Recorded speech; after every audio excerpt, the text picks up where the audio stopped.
I assume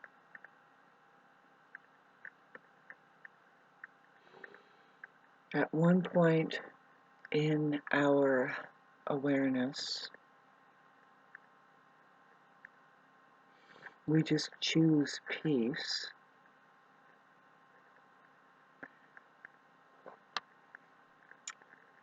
out of the confusion that could happen. You know, there's a lot of confusion with mind, but then that's a choice you're making. That's the only choice we have, if we had a choice, is to root our awareness into reality. And that includes the mind. See, that's what's something that's not known by the average one who doesn't even have these kinds of conversations. They don't even think about it, but there is a lot of problems coming out of not even knowing the difference. So, that reality, you know, contains the mind and all these characters behaving from there, includes just, yeah, that's a truth. That's a bundle of truths, and then there's other truths, and then there's just reality is holding all of that. It's an amazing silent movie that cannot be contained in anyone's mind, any one mind, not even yours. You see, that's something to think about, and there's plenty of material that we can find. It's kind of obscure, but it's here. It's here. They aren't advertising it, you know, like uh, getting back to the beginning, like, well, what is the whole purpose? What is the use? Well, some people just want peace, right? They want to live in peace. And also, there's a number of things, like they want to have a more fearless disposition, perhaps. They want to be more successful, or, you know, and what does that mean? Mainly is to be able to be content and relaxed and, yes, fulfilled and satisfied, and just become a better person generally, to be able to impress somebody, to impress yourself. Well, you would have to graduate your awareness away from mind and into, now this is a trippy phenomenon, because awareness is reality. If you're a human aperture looking at this, then for you the truth is that awareness couldn't be anywhere but this moment now. Technically, if you want to know what awareness really means, what we mean by being aware, like are you aware of where you are, or kind of a thing. But so, because the mind isn't awareness, and the mind can't have awareness, so then yes, people think that awareness is the mind. But no, awareness is now, and no minds can really contain that. You see, that's what reality is. Reality contains the mind, many minds, right? We have many characters out there. Some of them play. I would like to talk about the nature of reality versus the nature of the mind. Reality contains mind, and these people that would talk about it, strange noises in the air. But no mind can contain reality. In fact, I mean, they're kind of blind to it. Mind is mind, and people are people, right? But it's possible to root And it's a strange thing to say, now that I think about it. What am I really trying to say when I say root your awareness in reality? It's kind of like saying, just turn yourself on to the truth. Awareness is now. See, the only reason, see, this is something that helps if you have a bad memory bank. Like, okay, so this is the thing that has happened to me, and this is really why I wanted to make this video. That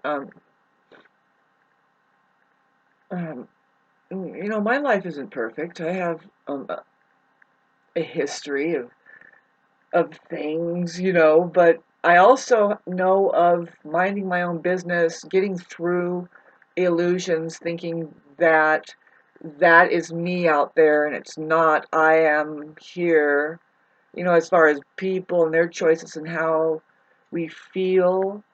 Our parents, you know.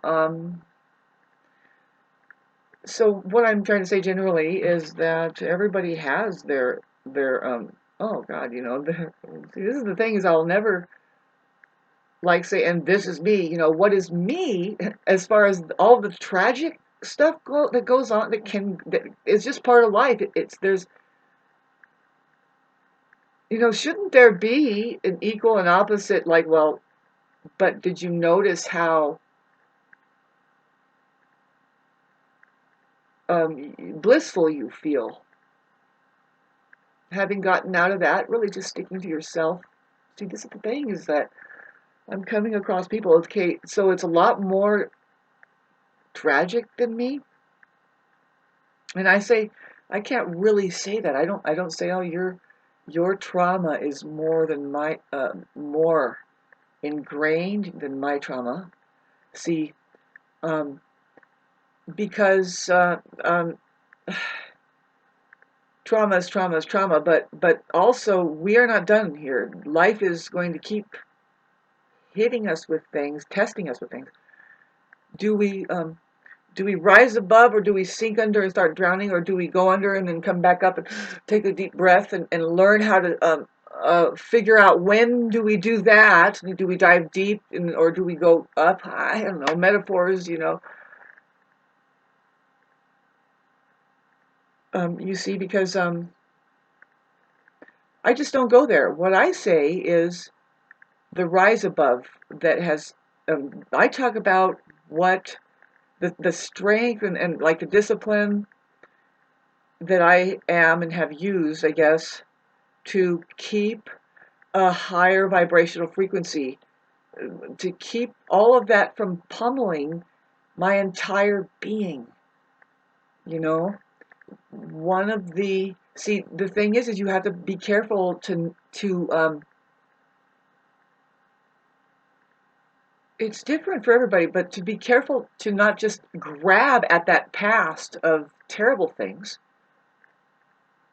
or even great things, but really who we are really is the one who has risen above and just is here now, right?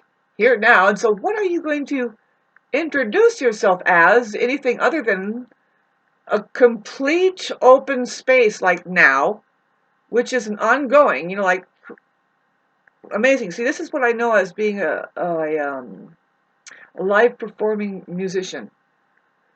That you just grab now and everybody seems to be there and the timing should be right, you know, otherwise nobody's dancing.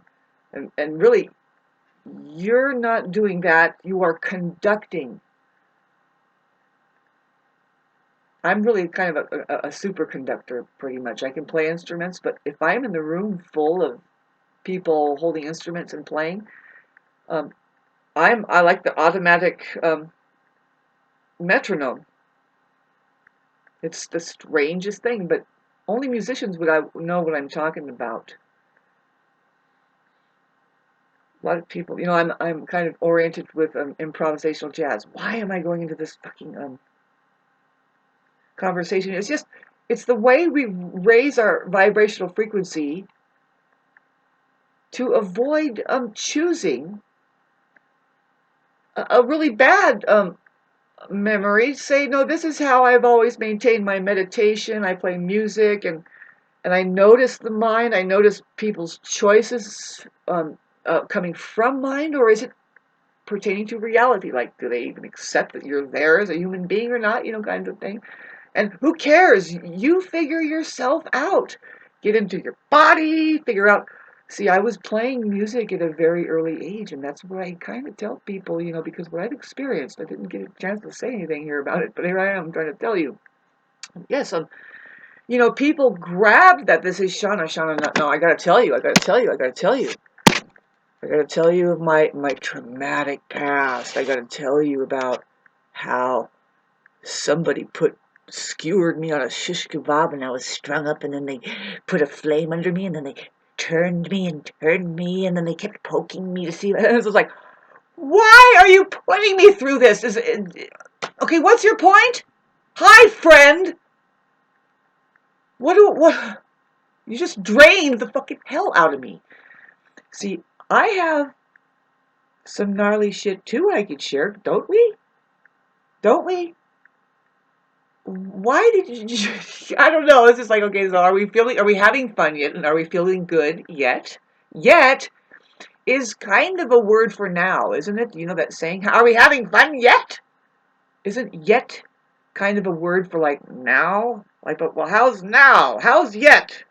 Like, huh? Yetis? Oh, whatever. Yetis. Has it really happened? Or is it just a fucking picture? This is the problem. This is why this is such important information, is that people don't even know the difference between, okay, great, but was it photoshopped? And who cares? It's still just a picture. Still just a picture. Still just a screen. Even a cat knows, go behind it, the mouse isn't real. If it thought it was real, it would starve to death, wouldn't it? Yes. And somehow we are, if we cannot separate the mind from the real app, the real screen. We have programming that is upside down and backwards. If you ask me, it's upside down and backwards, because we don't cater to the mind, we cater to the truth and reality, and then the mind is conditioned over that. Isn't it? Comment section down below, huns.